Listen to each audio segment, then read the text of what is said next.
Hi, let's talk a little bit about Lilith. I'm on the PTS right now. You can pause the video if you would like to read the abilities, the talents, or the cards shown on the screen right now. Let's jump straight into it.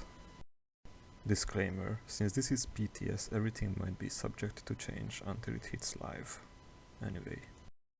Also, there will be some information in text formats, so please don't just listen to this video. Thank you very much.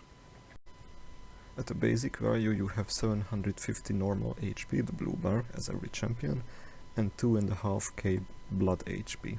This blood HP is required to cast your movement ability and your swarm ability. When you get out of combat, your normal health regenerates as it is normally would do, and your blood shield will regenerate until it hits the 2000 HP mark. Even below, but to restore your HP further than 2k, you can use your Blood Hex ability. You can use your Swarm ability if it deals damage to opponents. You can use your ultimate ability. Or you can use Kill to heal and Life Rip to heal you further. Let's talk about Blood Hex a bit. It is an ability that you can switch between enemies or allies, so basically everybody. It deals damage based on the total health that the opponent has and the health percentage that they are currently at. They cannot die from this ability. It lasts for a very long period of time, and it keeps them and yourself in combat as well. But it benefits you more than them, because it gives you an increasing self-heal over time, up to 92 health per tick.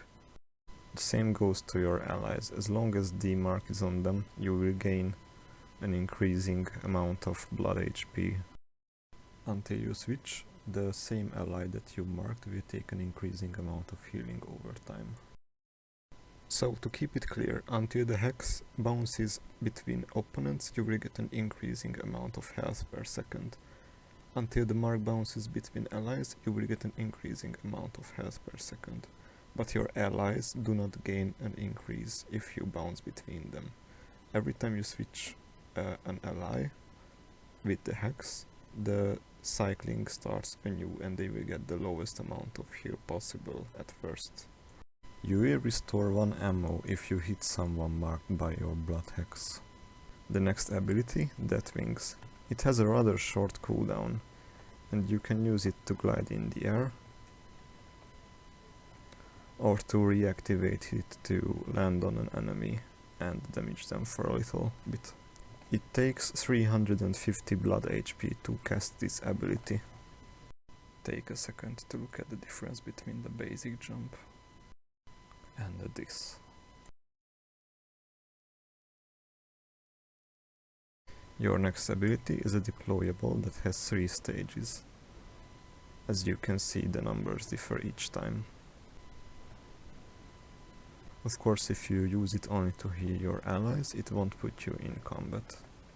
While Swarm is used to deal damage, it restores you a little bit of blood health. If it is used only to heal, it won't.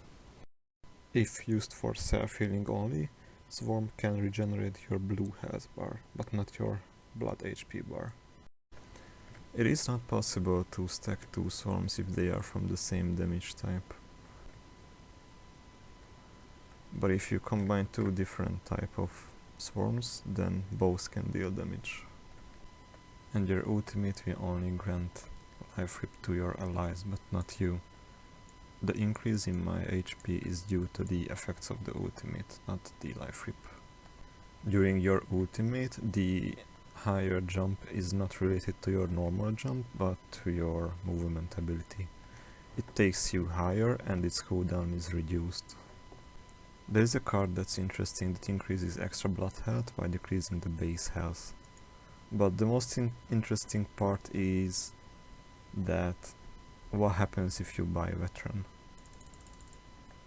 Well, you get an extra 15% increase in your total HP, but it increases your blue bar by almost 400 and your blood bar by almost 200. So it acts a bit weird. Every healing you do to yourself or your allies is affected by Cauterize. Except when you use your ultimate. That's the only one that's not. The talents are pretty self-explanatory. The murderous intent is like Nando's Scorch talent. Maelstrom of Carnage, you move with the bats.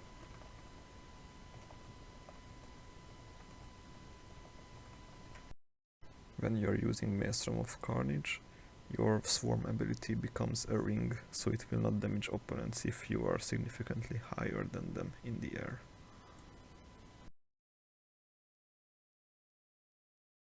And Curse the Chord, please let me not show this to you, you can imagine. Alright, let's talk about the cards. I have put here 3 cards that act in a different way from the others because both of the stats are increasing in a linear way.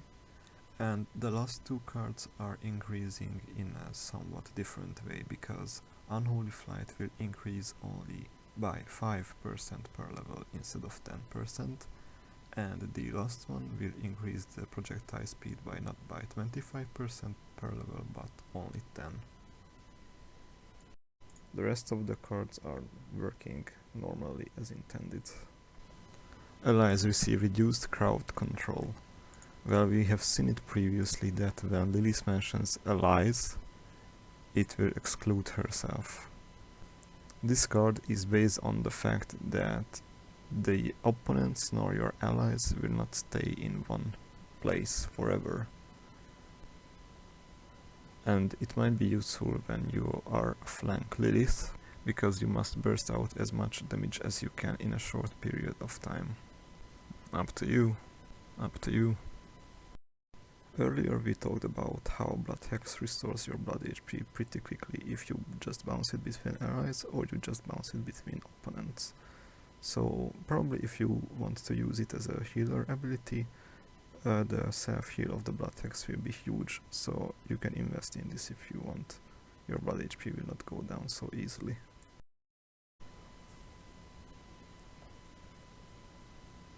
As you wish. Because that things has a very short cooldown, this might come in handy often. Depends if you want to use your blood health to gain damage reduction for it. As you wish. As you wish might be useful. As you wish might be useful as well.